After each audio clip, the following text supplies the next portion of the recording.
Welcome, I'm Sam Faddis. This is Ground Truth, and we're going to be talking today about Tibet, the Tibetan question, and getting China out of Tibet. And with us, an excellent guest, Dorjee Tseten, who is the executive director of an organization called Students for a Free Tibet. He's a member of the Tibetan Parliament in exile, lives in New York City now, but has been doing this work for many years and traveled really over a large part of the globe trying to bring awareness and focus to the question of freeing Tibet. Dorjee, welcome. Thank you, Sam, for having me.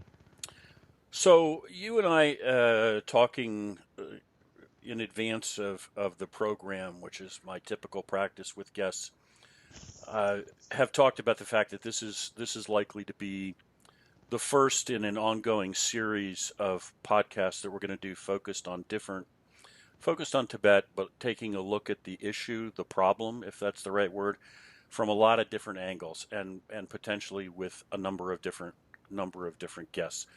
So as with that in mind, as we're sort of beginning to go down this road of talking in depth about Tibet, the Tibetan question, freeing Tibet, I don't want to assume that listeners know really anything about this. I mean, it's sad to say, but it has been a long time since the Chinese occupied Tibet, and there are a whole generation of Americans for whom maybe this has just somehow slipped off the screen, although it never should. So, with that in mind, let's start with this. Tibet is what? Well, I mean, when we're talking about Tibet, what are we talking about? Where are we talking about? And what happened to Tibet in terms of Chinese occupation? Yeah, I think so. It's important, and even though Tibet was invaded almost 70 years ago, the issue of Tibet is still relevant. And I would like to share my story. I am a Tibetan, born in a Tibetan refugee settlement camp in India. My parents fled Tibet in 1959 when China militarily invaded Tibet. My hometown was destroyed. My families were left with no option to run for their life. So for the last over 61 years, Tibetans in exile, are fighting for our freedom. And we have a Tibetan exile government, which was set up by His Holiness Dalai Lama in India. So before the invasion, Tibet was an independent country. My parents and my forefathers were an independent people in their own land. But because of the invasion, Tibet was completely destroyed. So the invasion has, over the year, took over 1.2 million of Tibetans' life. And even now, Tibet is under occupation. And we Tibetans in exile, and also Tibetan people from inside Tibet, are still fighting for our freedom. Yeah.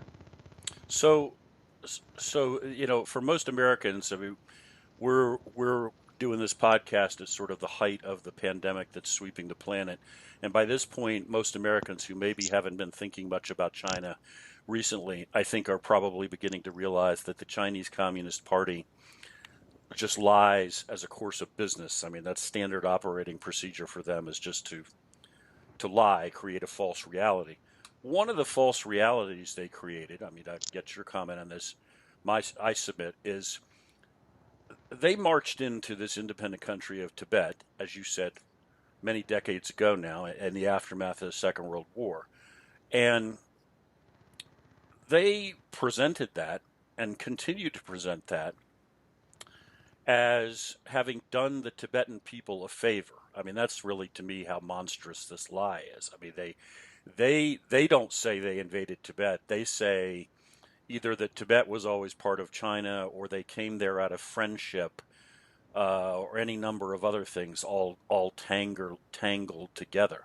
I mean, what was the reality of that invasion? What happened when the Chinese invaded Tibet? So the invasion of Chinese military started in 1949, and in 1959 it completely took over Tibet, and it was a military invasion. Uh, Initially, China tried to invade, uh, not just military, but more of like, extending its help, how Tibetan people need help and how they want to build the road. Basically, what we are seeing right now around the world, let's for example Belt and Road Initiative, right, where China want to invest like their money and try to develop the countries and help people. So similarly, Tibet was like initially approached by China, that how China can help Tibet. And during the early time, yeah, there were Tibetans who felt like maybe China is a neighbor, so maybe they're here to help, and somehow Tibetan trust China. But in 1951, they show their real image, and they uh, forcibly signed the so-called the 17-point agreement, which China show around the world as they liberate Tibet. But it was a military invasion because Tibetans were left with no choice but to sign the agreement, and and that's how like they really then show their face, and they try to, after some time when they identify like who are the people who have the influence in the community, who are the religious head, they took the time to know all those things, like who they need to approach. And once they have set their plan, then they really show their image, and they come out and they militarily kind of suppress people's voice. And Tibetans, they were completely marginalized. Like that time, like Tibetan army versus Chinese military strength, it's completely not even like comparable. And Tibetans try to reach out to the outside world, like to the British at that time, you know, government, and also Americans and UN. There were some effort to reach out to outside world, but our voice were not listened because they were ready to listen what China was saying.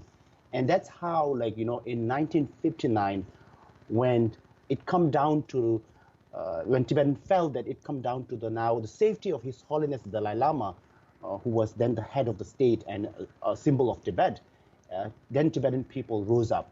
And that's why there was a whole uprising of thousands of people who were into the street, and they said, enough, it's enough now. We don't need China, and we want Chinese people the military to go back to China. And then there was a bloodshed. There were so many people killed, and His Holiness Dalai Lama has to escape, forcibly to save his life and, of course, his people, to also to stop this bloodshed, because the Tibetans were coming up and trying to save His Holiness Dalai Lama's life with any means. And His Holiness felt that this will completely, bring a lot of violence. So he escaped to Tibet, to India. And since then, he live in India, and he still represent the Tibetan movement, and he amplified the voice of Tibetan people. So after this, like almost 61 years of His Holiness Dalai Lama coming to exile, Tibetan people in Tibet still consider His Holiness and the exile government that was set up in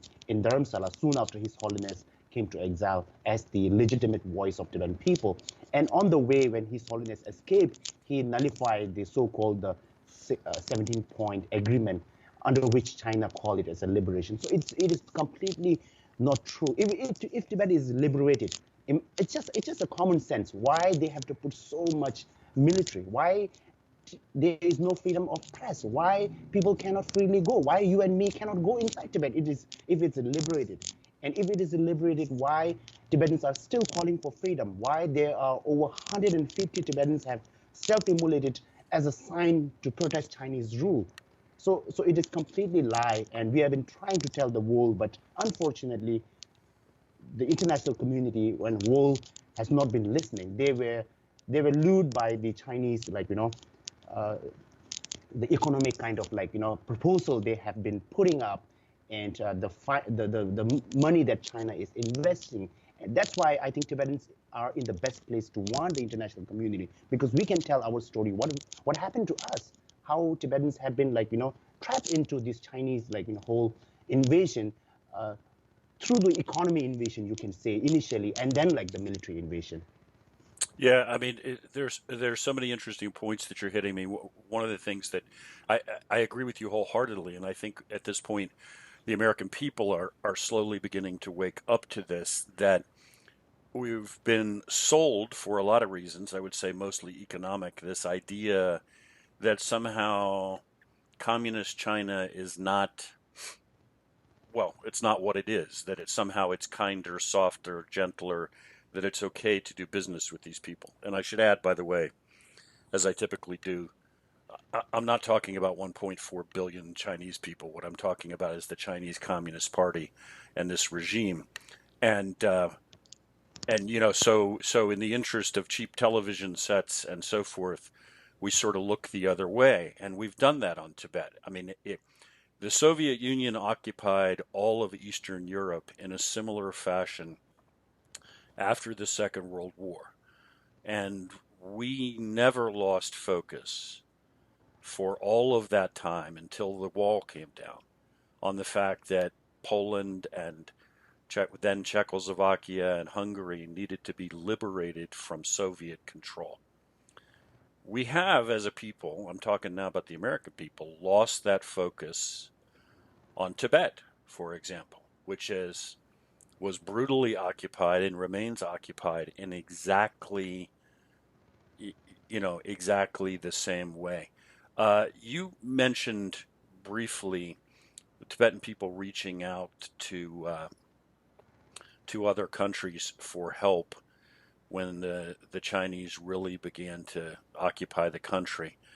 One of the things that you and I have talked about hoping to do a future show on with maybe another guest would be how that actually involved for a long time, the United States. In fact, the Central Intelligence Agency for a long time worked with the Tibetan people. Isn't that right? To try to free Tibet from China.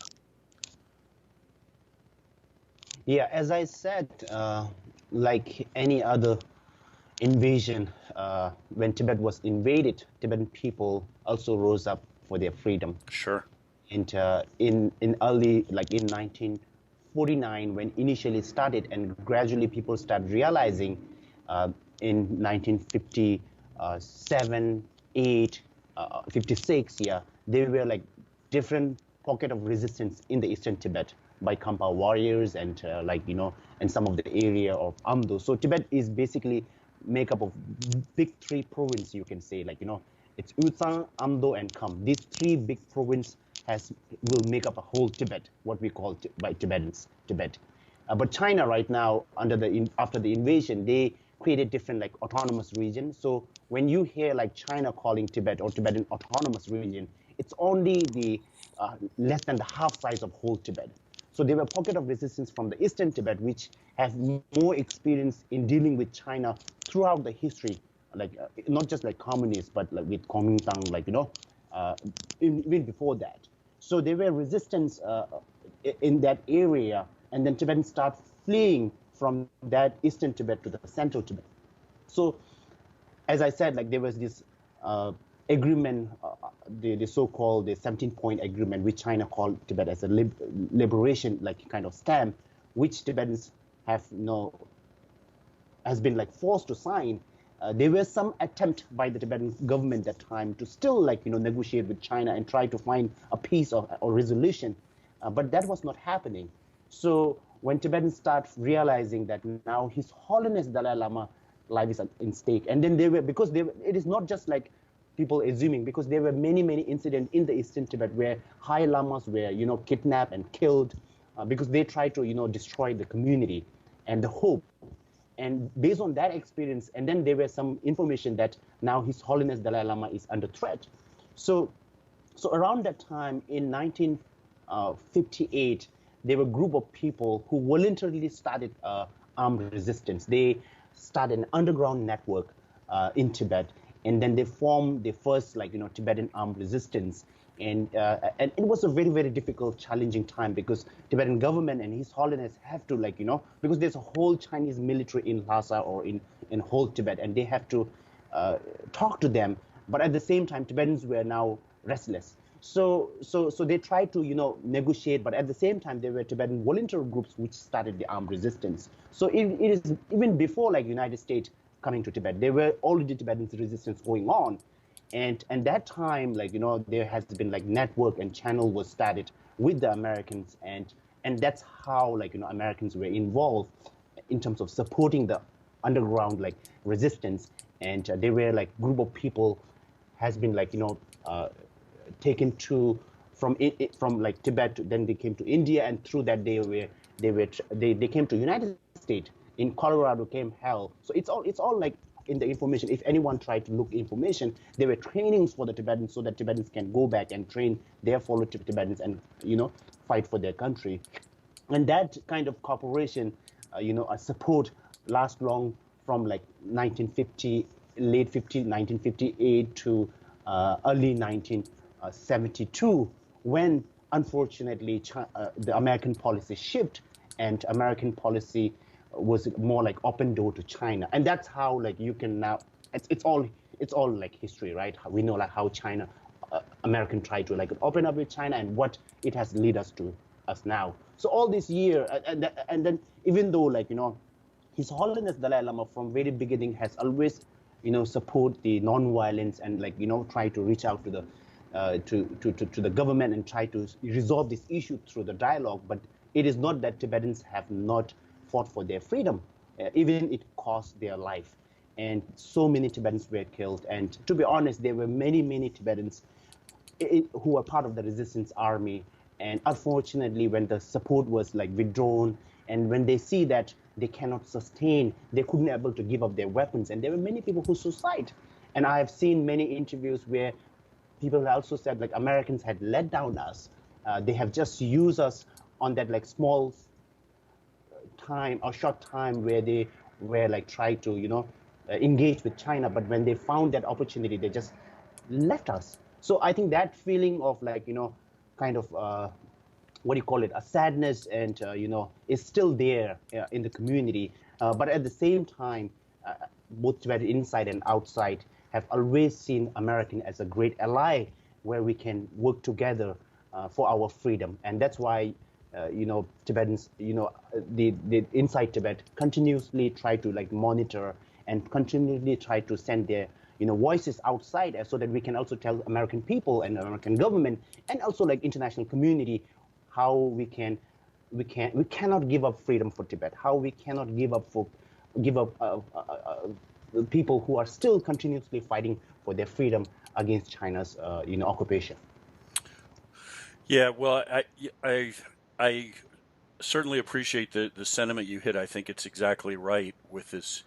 There was this cooperation between the United States and Tibetan forces, as you said, who were fighting the Chinese for well over a decade. And it's really the Nixon-Kissinger initiative to open up to China that kills this. And certainly the Tibetan people are left understandably feeling abandoned.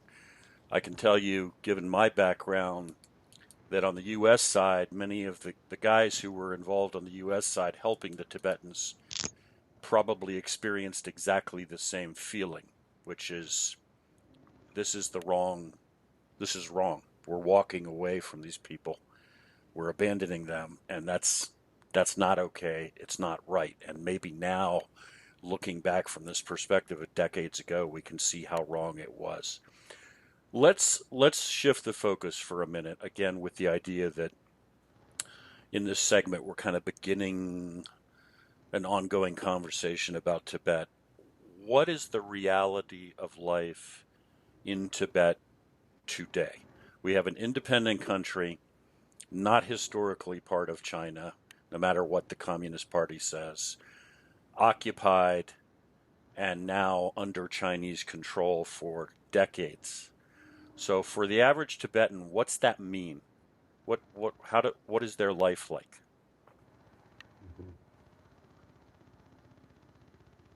So currently, as we say, Tibet is under complete occupation. There is a lack of freedom of speech, freedom of movement, freedom of lack of freedom of religion. Our religious rights are being destroyed. and suppress this lack of freedom of language. Even Tibetans who are working to preserve our identity, our culture, our language are being seen as a threat. And China is again and again introducing the Chinese language and Chinese, like, kind of like Sinicization policy, so that like Tibetans new generation will forget the whole culture and history of Tibet. And we can say, I mean, on the report that that Freedom House, the as a research organization, they produce this report every year, right? Annual report. And as per the latest Freedom House report of 2020, Tibet has been like consecutively, I think, like for 5 years, and this year again has been listed as the second least free country, free place in the world, which means Tibet comes after Syria. So we know what happened in Syria with the war and like the situation right now. People are struggling to have food and like shelter, and the lives are being threatened. It's basically like because of the war, it's completely destroyed. So Tibet comes after that. So imagine like Tibet is considered even like least free or difficult than North Korea. They cannot be independent media that can visit Tibet to really cover the real story of Tibetan people. And recently, on 25th of April, as an example, 25th of April, we marked the 31st birthday of the Panchen Lama. So Panchen Lama is one of the highest Tibetan Lama, well respected by the community. But since last 25 years, he has been missing. And Tibetans and the Tibet supporters and global community, even including United Nations, U.S. Commission on International Religious Freedom, has again called on Panchen Lama's birthday 2 days ago for the release of Panchen Lama and give the information. But China has kidnapped when he was like only 6-year-old boy, and only 6-year old. So that makes him the world's youngest political prisoner. And since then, we have never heard about him. They have kidnapped him because they want to control the Tibetan religion, and they appoint their own like nominee for Panchen Lama.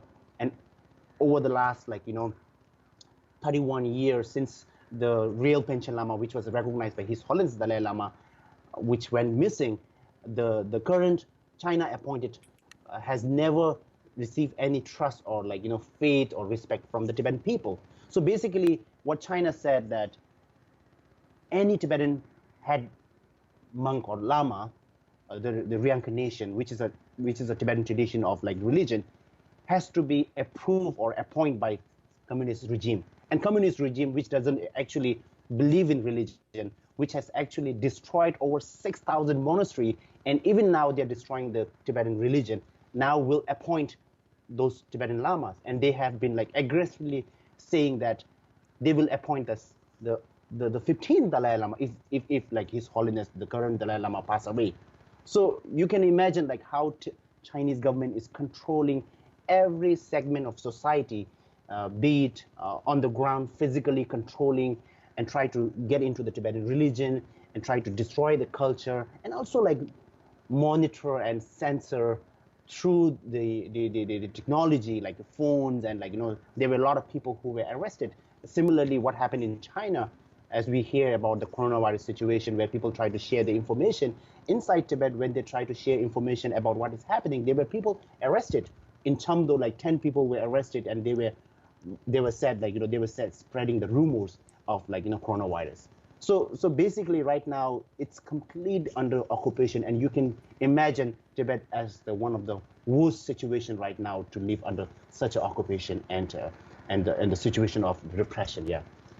Yeah, well, one of the things that really struck me when you were talking was how Tibet is considered to be less free now under Chinese occupation than North Korea. That kind of sums it up right now. We're closing in on being out of time, Dorjee, but and again we're going to come back and revisit the Tibetan issue over a period of time from multiple angles. But if I'm a listener and I'm listening to you now and I'm outraged by this and think it's long past time for Tibet to be free, and I want to reach out and I want to try to help you, or I just want to get more information, how do I find you? What's your organization? How do I find you on the web? All of that kind of stuff. Yeah. So I work for an organization called Students for a Free Tibet. So you can visit the website students for a free Tibet.org. And Students of Free Tibet was started 25 years ago in the United States with Tibetans and Americans as a network of students and activists, youth activists, community-based activists to work for the freedom of Tibet. And we have currently now members and chapters in almost 30 countries. So we are a global grassroots network organization with students and youth around the world amplifying the voice of Tibetan people inside Tibet. And I know it is a difficult situation with the coronavirus, that is happening, and it is important now that we need to realize, how it has come, how we are paying the cost. We are paying the cost of Chinese communist regime, repressive and oppressive rule and occupation, and because of that kind of society they have created, and we are now paying the cost. People in American, in a small town, like in like small villages, like they are paying the cost, and it is now time to really, stand up for your own rights, stand up for Tibetan people who has been calling for, support all these years. And I encourage you to look for more information. You can also visit tibet.net, which is the website of Tibetan exile government, and you can also visit Students of Free Tibet website for more information. And I look forward for more of conversation and communication. Dorjee, thank you very, very much for taking the time to talk to us today. Beginning of a conversation. Thank you, Sam. Thank you, Sam. Yeah. And thank you for listening. We'll talk to you next time on Ground Truth.